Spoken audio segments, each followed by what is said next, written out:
one of you has already answered it here. Somewhere is.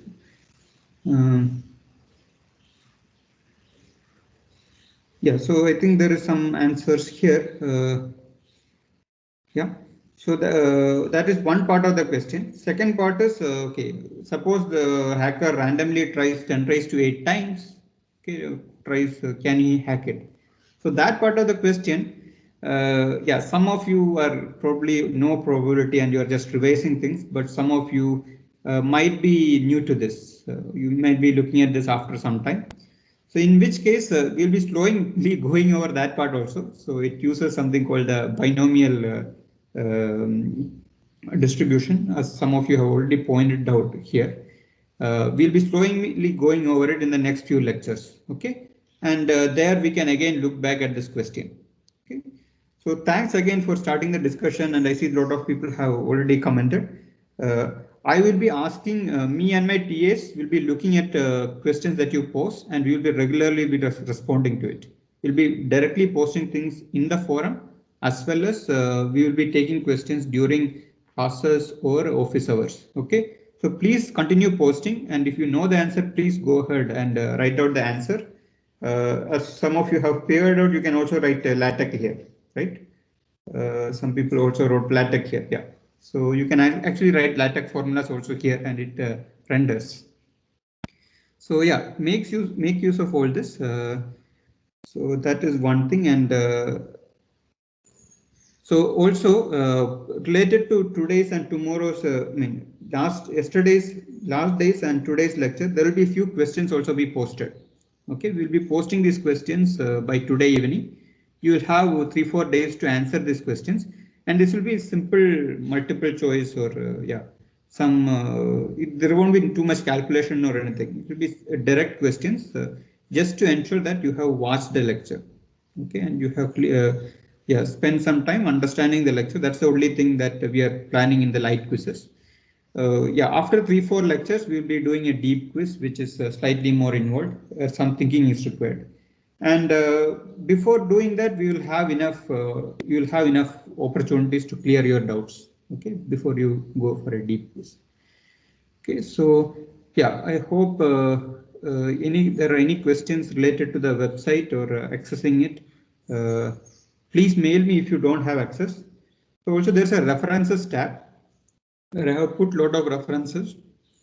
Now I might be adding more things to it. Okay, over the progress, and there's also a progress tab where you will be seeing the scores for the different light quizzes, the deep quizzes, and the assignments you will be getting. Okay, so let's get started with today's lecture. Any comments, any quick comments that you want to make?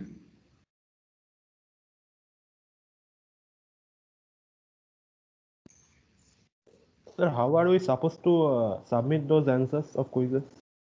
It will be online. You will be having a questions and various options. You will just yeah, put a tick mark against the answer you think is correct, and then you click submit. Yeah. So, sir, we can't see other answers.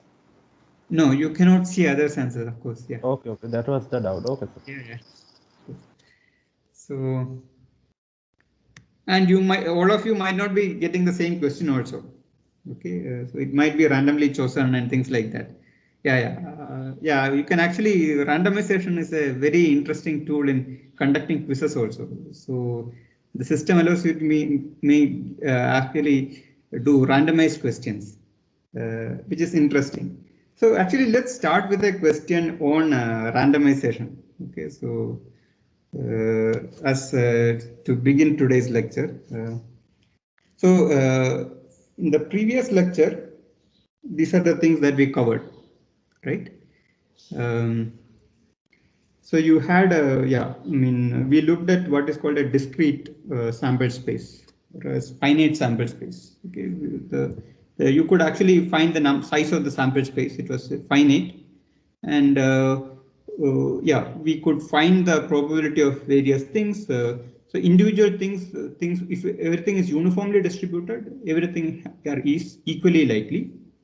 And using set operations, you can find the probabilities of individual sets, right? So yeah, the sample space was denoted by this omega, yeah, and you were interested in the probabilities of events of, okay, so these are called events of some subsets, a subset of omega. Okay, so any subset of omega will be called an event. These are some common lingo in probability theory. Okay, just any subset of the sample space is called an event. Whenever you hear event, it just means subset of the sample space. Okay. So we looked at the case of throwing of two dice, right? And depends upon the observer. Whenever you look at probability, it depends upon the observer. Okay, so read the problem, understand it, and see from whose point of view you are looking at it, and check whether things are distinguishable, indistinguishable, and so on. Okay, all these things you need to be careful about. Then we looked at countings. So how to count? We saw a few examples. So I'm assuming you have some background in combinatorics. Yeah, so these discrete bands are typically covered already in undergraduate classes, and you probably need to learn them for clearing the exams and everything. So to some extent, you know how to choose things, you know how to arrange things. Those things you need to be clear about. If you are not clear about, so I have put a reference in the, if you look at the website, yeah. If you look at the website, under the video, I have given clear references. So if you look at section 2 in this course, in this textbook website, yeah, it is about combinatorics. If you go here, there is combinatorics counting methods. Okay, if you go through that chapter, you'll, yeah, it give you an idea of combinatorics if you want to revise it. Okay, so there is enough material there for doing that. Yeah, and we also looked at one specific problem of balls and bins. Yeah, and this problem is going to be very, very important. So you try to understand what is happening. Okay, tries to ask various questions about that problem. I think we asked multiple questions about that problem last time, right? Somebody wanted to speak? Okay. So we assumed that everything is distinguishable. That is, the baskets are different color and the balls are different labels. And then we answered the question. But then we also asked, okay, what if all the baskets are of the same color and you cannot distinguish between them? Then how do we compute probabilities? And what if the balls are of the same color? How do we compute? And what if both? So you should try to ask these questions, find out the answers for them. Okay. Uh, I want you to think a bit yourself first before I give out the answers. Yeah, the only way you learn probability is you also do some thinking hard. Okay, if I give out every answer initially, then it's not good. That way you won't learn much here. Okay, so yeah, so that's what we did last class. Was there any questions on the previous lecture that you want to clear? Excuse me, sir. Yeah. Sir, in the balls and bins problem, when the bins are identical, then the probability to find that the first bin is non-empty. Sir, in this case, how can we say which is the first bin, and then how can we find the probability? Yeah, that's right. You are right. So the first question doesn't make sense. There is no first bin. You cannot distinguish the bins at all. Yeah, yeah, you are completely right about that. But you could still ask the question. There is some bin which is non-empty.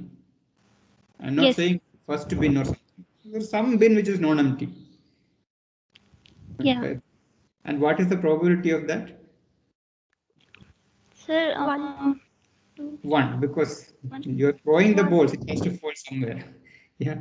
So, yeah. So, but a more sensible question is there a bin which has at least 2 balls? That is still a sensible question. Yeah. Is there a bin with 3 balls? okay. So you could ask those questions. Yeah. So maybe I will put out a few problems related to that in the quiz. Yeah. So if you have spent enough time thinking about it, those problems will be easy to answer. Yeah. So Yeah. Thank you, sir. sure. Any other questions? Excuse me, sir. Yeah. Sir, in the readings that you shared with us, sir, topic 1.2.3, there is a theorem 1.4. Sir, I couldn't get the proof of it. 1.4. So let me just see. I think so. 1.4 is typically after. No, After 1.3, no? Topic 1.2.3, theorem 1.4. So in the second reference, is it? In the first reference itself, probability course. 1.2.4. 1.2.3. Topic 1.2.3. Theorem 1.4. I mean, if you open the 1.2.3 wala topic, you will get the theorem 1.4. Yeah. So this is about cardinalities of sets and inclusion, exclusion, and so on, right? So which theorem? Sorry, I lost again. Theorem 1.4. Theorem 1.4. Okay. Yeah. So A1, A2 is a list of countable sets. Then union I, AI is also countable. Okay. So everybody knows what a countable set is. Yeah. So yeah. Yes. So this. Yeah. Yes, sir. So every element can be mapped to a natural number.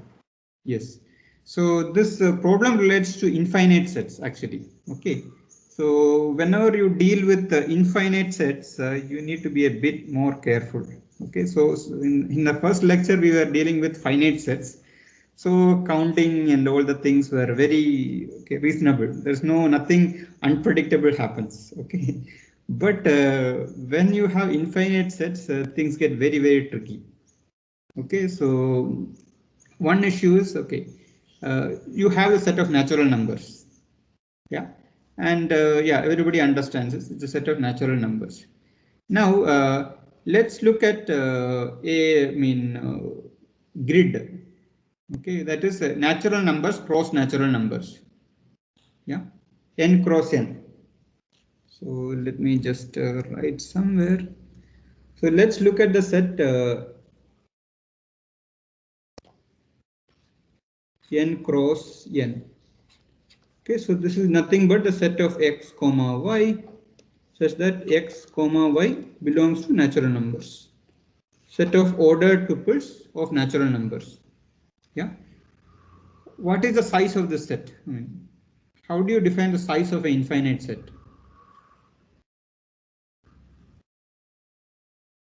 Yeah. So any idea? So could you please repeat your question? I couldn't get it. Yeah.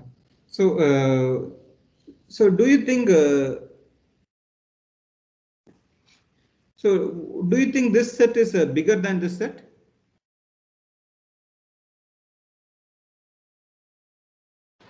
No. No, sir. No, sir. Why not? Because both are infinite sets.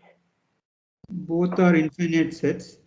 And but both are natural numbers only. We can again So, Yeah, both are natural numbers. So the and number of infinite elements sets. is same and both the sets total in the Why- range of the sets.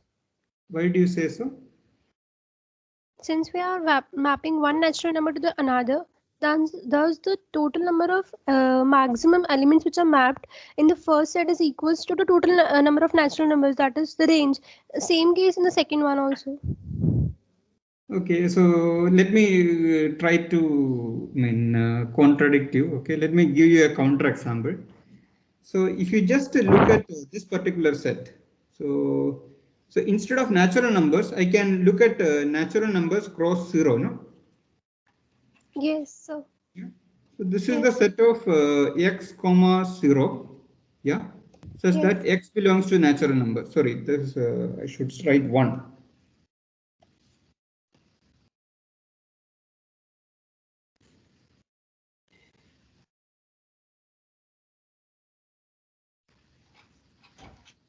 Yeah. And this is a subset of strict subset of this. Hmm. Do you Yes. agree? Yes, sir. And this number, this is kind of similar to natural numbers only. You are just taking a natural number and putting a 1 in the end. Yeah. Yeah, there's nothing. Yes, sir. Yeah, so It yeah, can how be can this. so it Yeah. is a smaller subset, no? Yes, sir. I was wrong. Yeah. But there is there is another argument also which makes the whole thing very So tricky. you can't compare two infinite sets because they are just infinite. You just cannot compare infinites. Yeah, so why do we say that? There is a reason for saying that. So if you go by this logic, you will say, okay, set of natural numbers is smaller than set of pairs of natural numbers. Yeah. But you could do some trick, no? Let's say, so this is basically, pairs of natural numbers. So I can plot those points in the, XY plane, right? So this is, let's say, so this is, 1, 1. This is 1, 2, 1, 3, 1, 4. So this is essentially points in this grid.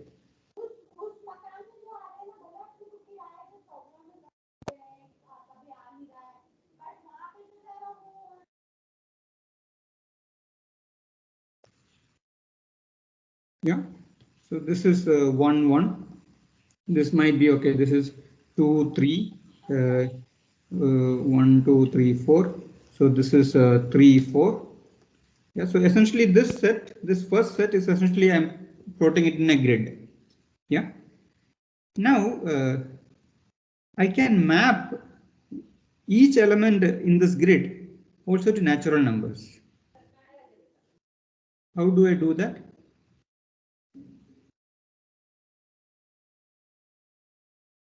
So I will label this thing. So I will define a function which takes this point x comma y. Yeah. And what will I do? Sir, summation. Return a natural number. Sir, summation can be possible. We can do So we can go exponential. diagonal wise. Yeah, I can go diagonal wise. Yes, sir. Diagonal So wise I we will can start cover it. with this and I will go this way, and then I will go this way. Yeah. Then I will go this way. Then I will go this way.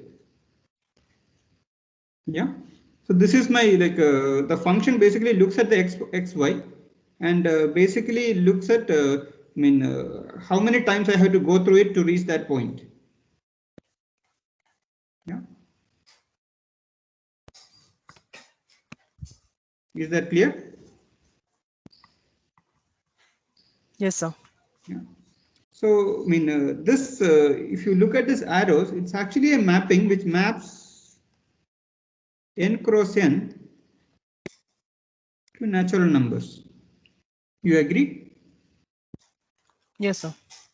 And for every pair of natural numbers, you are also getting a natural number. Yeah, and it's actually a 1-1 onto function. For every pair of natural numbers, the natural number you are getting is unique. Yes, sir. Yes, sir. Yeah. So if you have a 1-1 onto function between two sets. So can you explain this part again? How is n cross n mapping to n? Yeah. So let's walk in this grid figure. Yeah. We'll start at the 1 position, 1, 1 position. Yeah. Then we'll diagonally go. So I will write diagonals. So this is going to be your 2. This is going to be your 3. This is going to be your 4. This is going to be your 5. This is 6, 7, 8, 9, 10, 11, 12, 13, 14. Is that clear? Okay. Sir, Yeah. Is there any rule that we should go it this way, or is it just our assumption? I'm just giving one example. There are Okay. multiple ways to go over it. I agree. I mean, Okay. yeah. Hello, So, excuse me, sir. yes. Sir, these elements 2 and 3 are getting mapped to the natural number 2, right? No. Even 3 is, sorry. So you're saying 1, 3 is, so. No, sir, 2 and 3. Yeah. So 1, 1 is getting mapped to 1. Then we are going to 2, 1. That is mapped to 2. Then I'm going to 1, 2. Yeah, that is mapping mapped to 3. And then I am going to the next diagonal. So that is x is 1 and y is 3. That is mapped to 4 and so on. That's what I meant by going through the diagonals. Oh, okay. Yeah. Okay. Sir, we can say that the function is 1 and 1, but how can we say that the function is onto? How we are making it sure that all the natural numbers will be covered in the range? So you are not sure that all the natural numbers will be covered in the range? I mean, how can we say that? How can we prove that? How can we say that? Okay. So you agree that there are infinite number of points in this picture? Yeah. Yeah. So intuitively I'm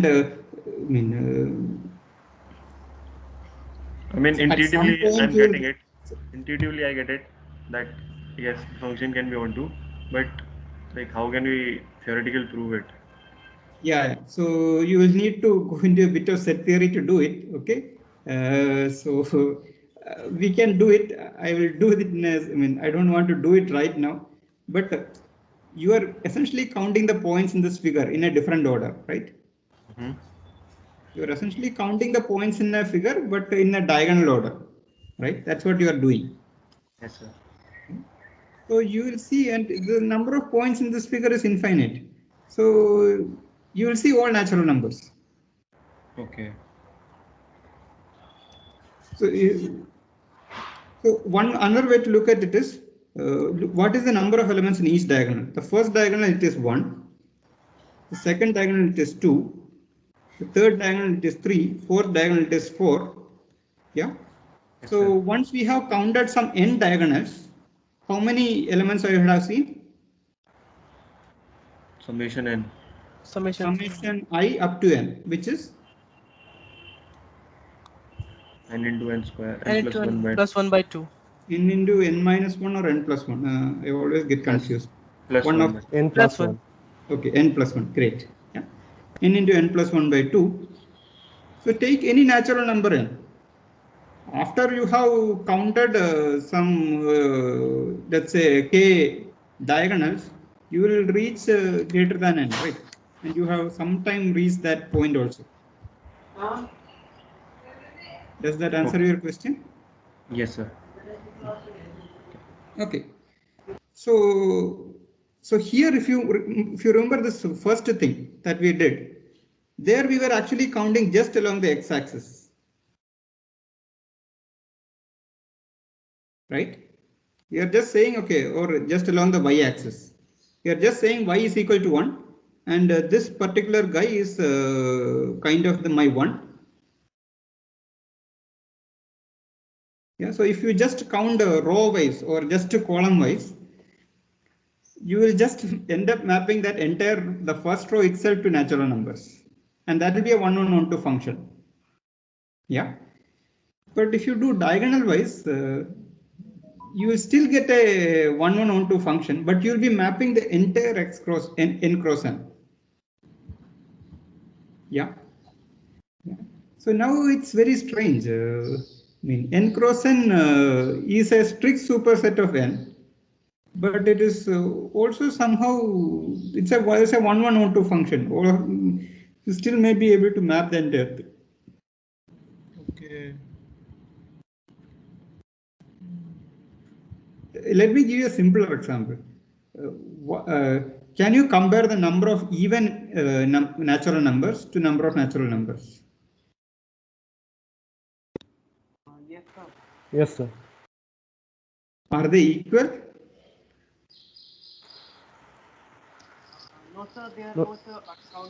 No, sir, not equal. But we can map every 2i with I. Yeah. So the number of even natural numbers is a subset of natural numbers, but you could still map, you can still find a 1-1-1-2 function between number of even numbers and the number of natural numbers. Yeah.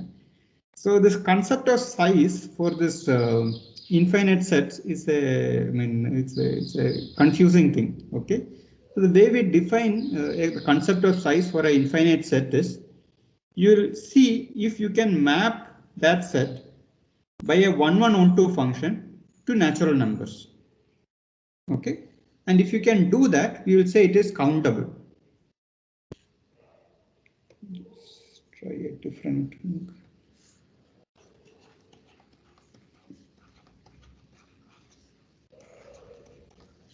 Yeah, if you can find a mapping like this, a 1-1-1-2 mapping between the natural numbers and your set, then it's said to be countable.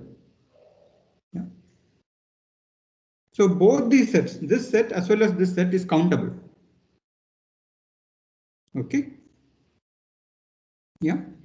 So yeah, that you mean by countable set. And then coming to the question that you were asking. Yeah. So what was this question? Yeah. So A1, A2, A3, all of them are countable sets. Okay.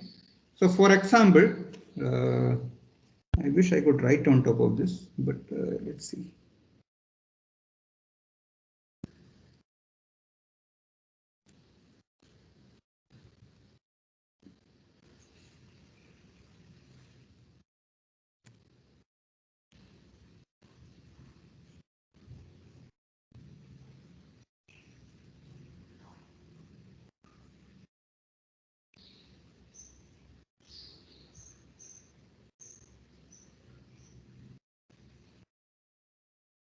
Yeah, this is very annoying, but let me see. Let's try to.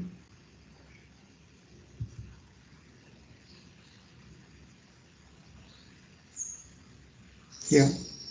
So we looked at this example of pairs of natural numbers, right? Yeah. And so A1 is a countable set. For example, A1 could be the first row. A1 is also infinite set. Yeah. So yeah, A2 is also a countable set. So A2 could be the second row. Yeah. And A3 could be the third row. And so on. And the number of AIs is also countable. You agree? Yeah. So A1 is countable. That means there is a 1-1-1-2 function mapping A1 to natural numbers. Yeah. So I can just relabel A1 by natural numbers and put it in my first row. And F2 is a 1-1-1-2 mapping which maps A2 onto natural numbers. So I can relabel the elements of A2 by natural numbers and put it in the second row. Yeah. And yeah, the number of elements is also countable. So yeah, the number of rows is also countable. Yeah. So yeah, this I is also countable. So I can put it like this in this figure, right? Now you need to prove that union IAI is also countable. Have we proved that already?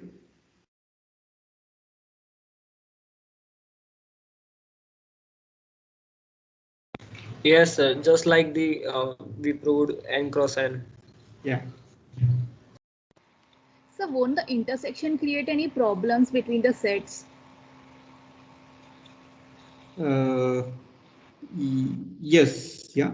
So I mean, if there is an intersection between the set, yeah, that set will be of size strictly less than this, assuming everything is disjoint, no? I mean, we have kind of assumed that this A1 to AN are disjoint and actually done this. Yeah, as you observed. So I didn't get you. Can you explain it again? So when we did this mapping from A1 to natural numbers, yeah, and mapped that to the first row, A2 to natural numbers, and mapped that to the second row, So we have kind of assumed that A1 and A2 are disjoint, right? Yes. Yeah. So so if you count the set of elements in this grid, that size would be strictly greater than the size of union IAI, right? If there was an intersection. Yes. Yeah. And this larger set, which is supposed to have larger number of elements, is countable.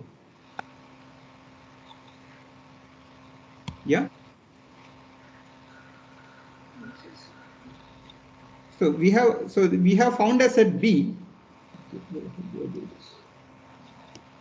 We have found a set B, which is a superset of union I AI. Yeah. And we said that B is countable. Okay. Now subset of a countable set is always countable. Okay. Yeah. So I should just make it clear that so even finite sets are countable. Yeah. So the thing is, you don't need your function to be 1, 1 onto. As long as it is onto natural numbers, it is said to be countable. So A is countable if there exists function f which is onto which maps the set A in natural numbers. Sorry, no, I think I am just confusing things.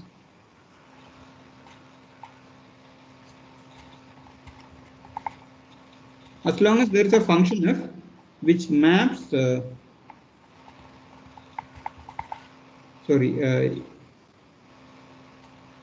natural numbers to A actually. Yeah. So yeah.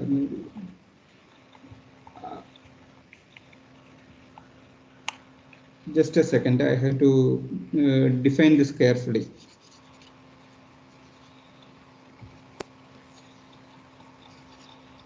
So yeah, so just to be clear, so I mean, if you have a countable set, any subset of a countable set is also countable. Okay. So we have already said that this B, which is a superset of this union IAI, is countable. So union IAI is also countable. That's the argument. Okay. So yeah, you need to define countability carefully. I believe that is already defined in the textbook earlier somewhere. So you can look at that part. Okay. Any other questions? No, sir. Yeah. So can we compare two countable sets, sir?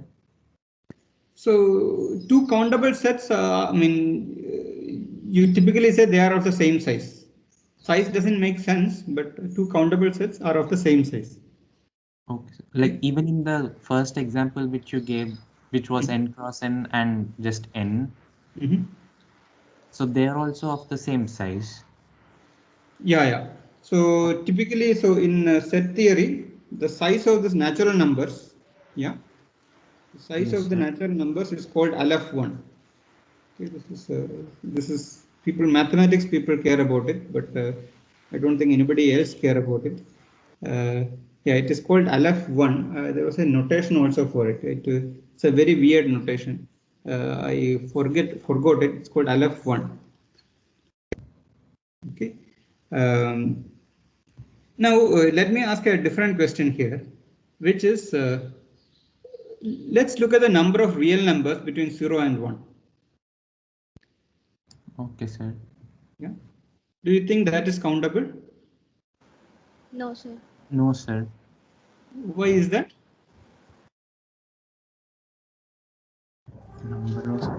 So one-to-one mapping is not possible there. Why is that? Maybe there is. How can you say one-to-one mapping is not possible? Be somebody you can cleverly. So initially we thought one-to-one mapping between n cross n to n is not possible. Then we cleverly found out that okay, there is this diagonal way you can go, and you can actually find that mapping. So maybe because they are not discrete. Okay. Sir, because the numbers that we will get between 0 and 1 are all irrational numbers. Irrational number, but there are also rational numbers. So, but there are infinite number of irrationals also. Not between 0 and 1, even between 0 and 0.1, we can get uncountably infinite number of numbers. So let me ask you a simpler question, okay? Do you think so? There are real numbers which can be written as fractions, no? Yes, sir. These are called rational numbers or something, right? Yes, sir. How many rational numbers are there? Is that countable? Yes, sir. So we can always find a new number by adding a fraction part to it. So how do you show that a rational numbers are countable? So if we write it in the P by Q form, sir, in the similar way how we have written a n by n cross n matrix, for P and Q, only condition we have is P should be less than Q for 0 and 1. Yeah. So if we continuously keep on traversing that matrix in such a way that always P is less than Q, we can always find any number which we want to find between 0 and 1. Yeah. So, so we already mapped n and n cross n, right? But every rational number is something like n cross n only. It's a numerator by denominator. Yes, sir. Yeah. So it looks like rational numbers are countable. Yeah. Yes, sir.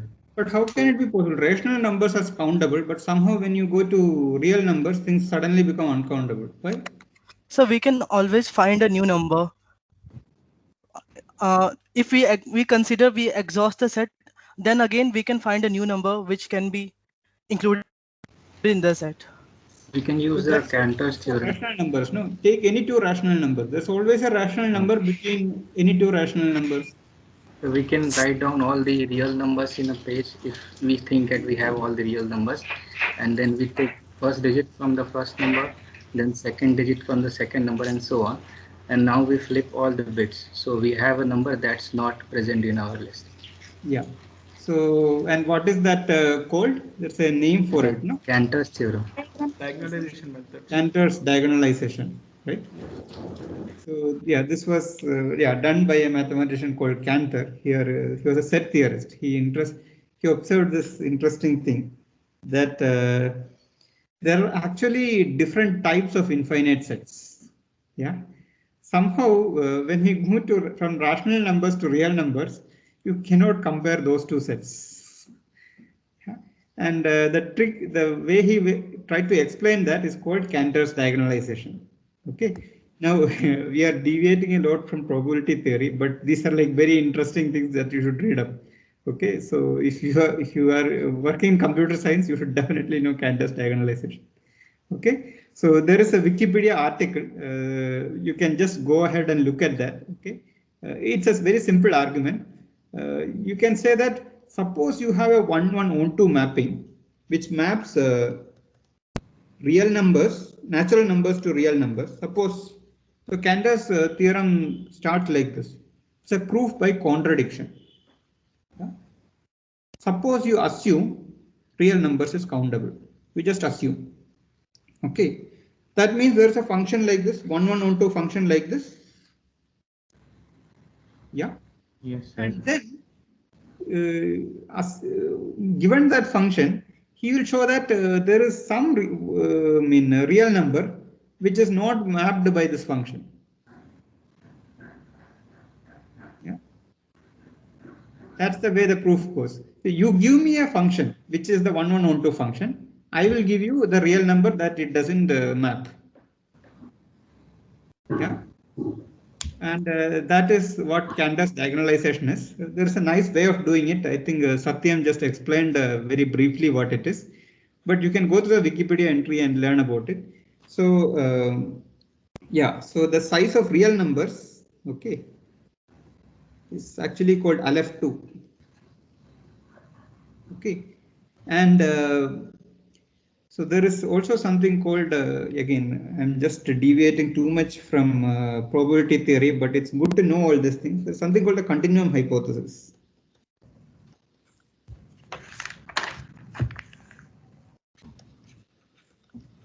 it says that there cannot be a set, yeah, which is between LF1 and LF2.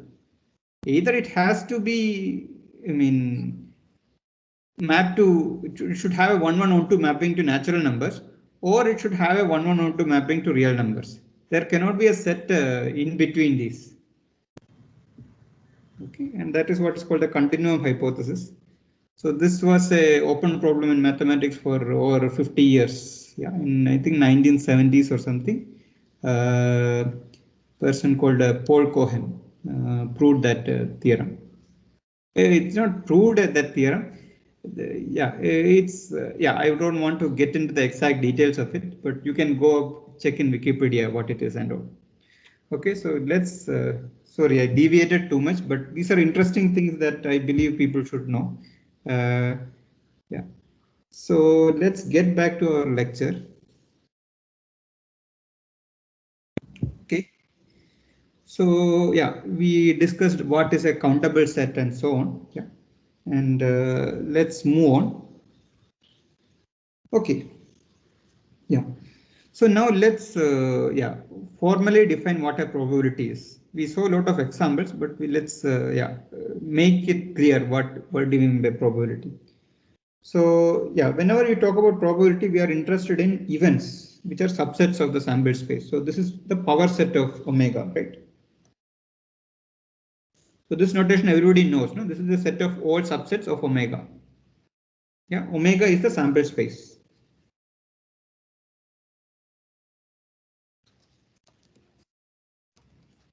And this is the power set of omega.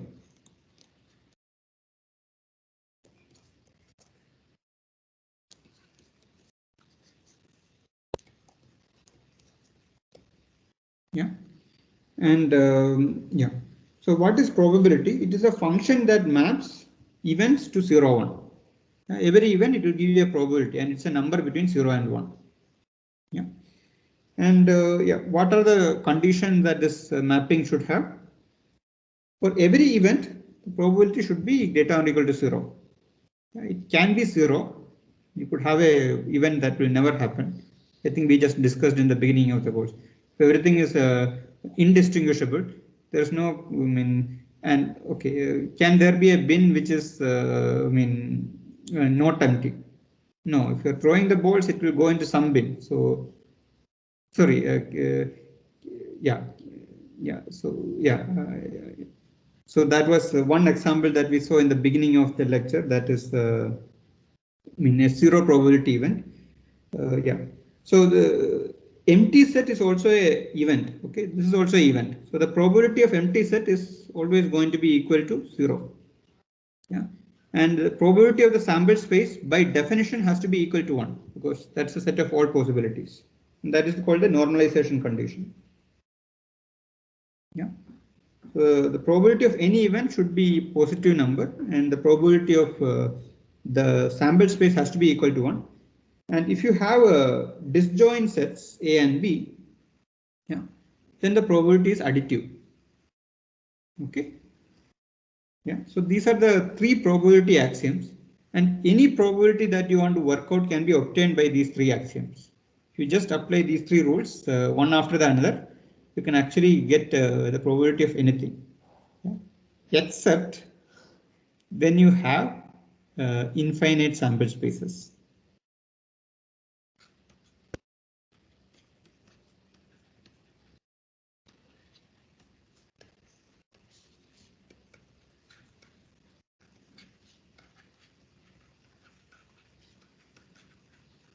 Okay, so when you have infinite sample spaces, these axioms is not enough. Okay, let's see one example. Okay, then it will become clear.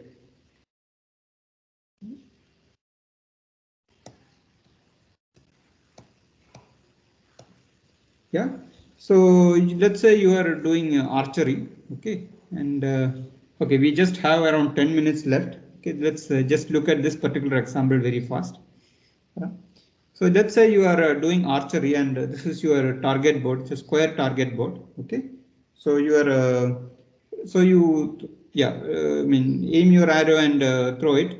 let's say, I mean, I'm not a very experienced archer, okay? I mean, I cannot do archery, and most likely my arrow is going to be completely randomly distributed, okay? As good as a blind man. Okay, but let's just assume that I at least hit the, I mean, the target. I hit the target board. That much I can be confident about.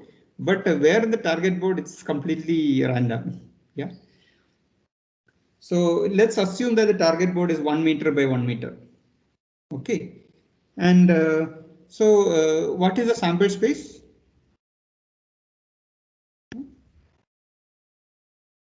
So the sample space is this. Everybody agrees? Yes. Yeah. Yes. Sample space is any event, any outcome of this experiment is given by x and y coordinate. Let's say I measure x and y from the left bottom corner. Okay, this is the sample space. Yeah. Now, what is the probability that I hit the 0.5 point? Zero. Why is that? Infinite. It's in continue. It's in continue. Like we have to integrate the area when you want to calculate the probability. Like if it's in the range, when you give the range, you can calculate the probability. But when you consider a particular point, the probability would be 0. Yeah. So the thing is, you never exactly hit that 0.5. There might be like a 0.000001 difference. Okay, so you can never say that you will exactly hit the exact point. That probability will always be 0. Yeah. But you can. What is a meaningful thing is, okay, what is the probability that I hit this square of around the 0.5. So let's say, what is the probability of doing 0.5 plus minus 0.001 and 0.5 plus minus, so this probability is equal to 0. So what is this probability? Area of the square. So what is the area of this? So this is some small square here, no? So this is plus minus 0.001. So what is the width of the square? 001. 0.002. 0.002. 0.002. So, and what is the area of it? 0.0004. Yeah, 4 into 10 raised to minus 6. Yes, sir. Yeah. So that is the, I mean, yeah. So when you have this continuous, especially this real kind of probability spaces, the probability is kind of given by the area. And how do you get the area? You need to integrate. Yeah. Now here is the problem. So for any point, the probability is equal to 0, no? Yes, sir. Yes, sir. Now let's look at the probability of, so the probability of this entire sample space is basically union over x comma y. Yeah. Probability of getting the point x comma y. Yeah, I mean, these are disjoint events. All of them is disjoint event. You agree? Yes, sir. So suppose I keep on doing this. This probability we said has to be equal to 1. Yeah. Now this probability we said it has to be equal to 0. But then there is a problem. Sir, I think probability of 1 point is not exactly equal to 0. It is round off like 0. So if we add them, we'll cannot round that.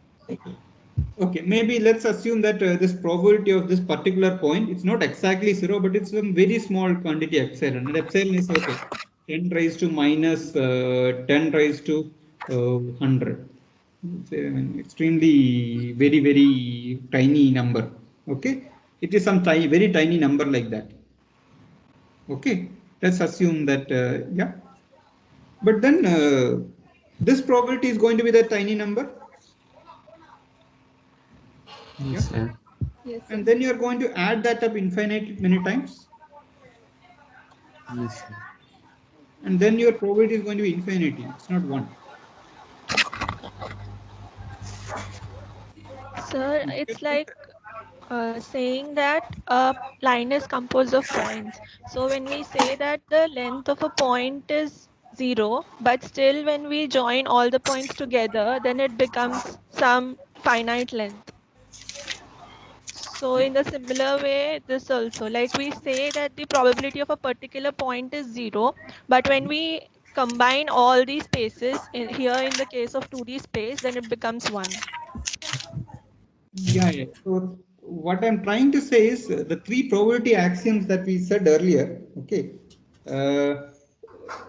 If we just simply look at it, we will get into trouble when we have infinite sample spaces, like we saw here. Like you saw here,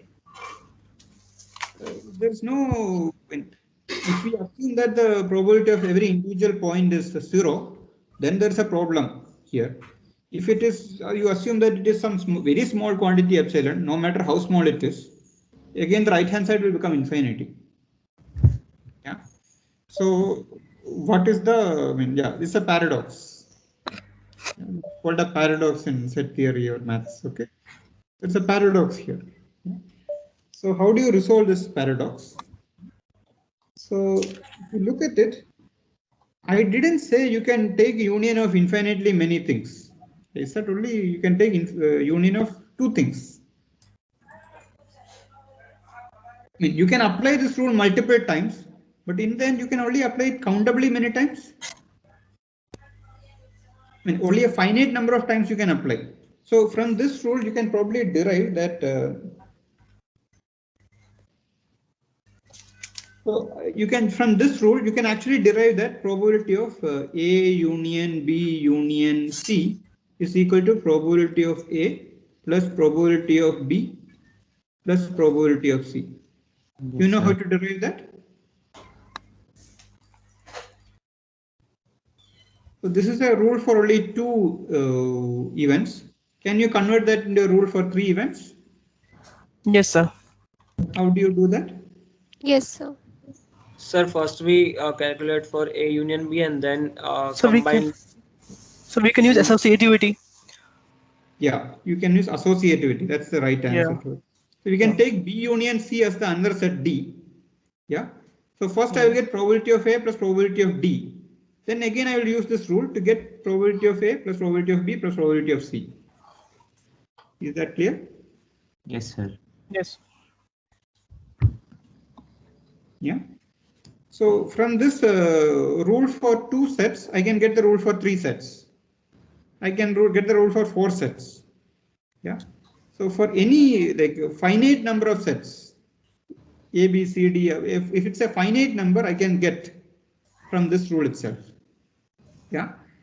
But when your number of sets is infinite, yeah, the number of, suppose you have A1, A2, so AN, and it keeps on going. It's a series of sets. Okay, there are infinitely many sets. Then this rule is not applicable. Yeah, then this rule is not applicable. Yeah, and that's how we resolve this contradiction. Sir, I didn't understand why it's not applicable. Because how do you derive that for infinite number of sets, probability of A1 union, A2 union up to A infinity. So how do you derive probability of A1 union A2 union A3 up to this all the infinite things is equal to summation over I belonging to natural numbers, probability of AI. Who told this is true? And how can you derive that from this?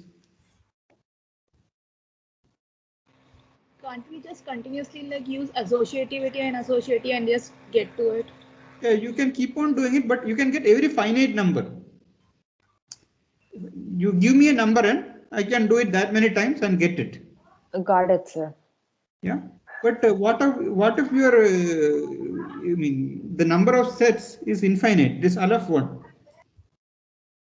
Then you cannot, no matter how many times you apply, you cannot reach Aleph one. Yeah. Okay, got it, sir. Yeah. So I mean, yeah. So this rule is there. You can reach to any finite set, but you cannot reach to infinite set. Yeah. So you actually need one more axiom in probability for everything to make sense. So that kind of resolves this contradiction. Yeah. But we would still like this disjoint addition to be possible for countable sets. So here it's actually for uncountable sets. Okay, so this is uncountable. Okay, I think we are already out of time. So there is also called some countable additivity. Okay, countable additivity. So the countable additivity means that you can do probability of union I belonging to a countable set S, AI, to be equal to summation over I belongs to S, probability of AI. We can do it as long as S is countable, okay, not uncountable. And here it is uncountable, so this is not true. That's how we do this. Okay, so I'm sorry I went, I think 2-3 minutes over time. Okay, so you will see some questions by today evening. I will mail you the details. Okay, so thank you. Please put the questions in the discussion forum. We will answer them, or we will take it in the next lecture. Okay, yeah, thank you. Thank you, sir.